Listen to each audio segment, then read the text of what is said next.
खेला कोइले हमारा संग में बड़का पाप परतौगे।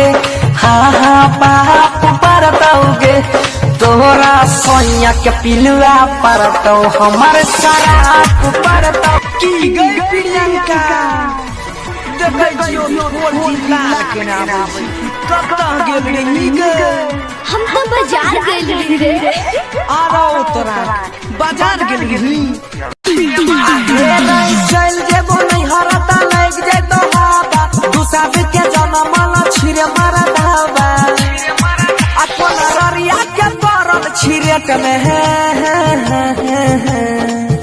एक बात हमेशा याद रखिए, लड़की अगर शेरनी है तो लड़का शेर है।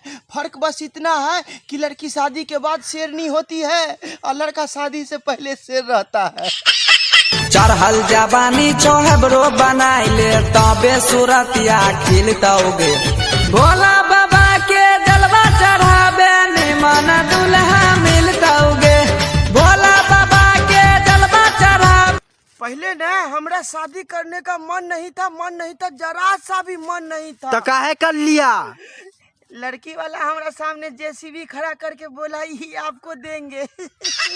जन्माबै के हाल त जानै छै आ पहलई में मूरी हानै छै आ दूधा कटुआ के जेना पहक गेलै।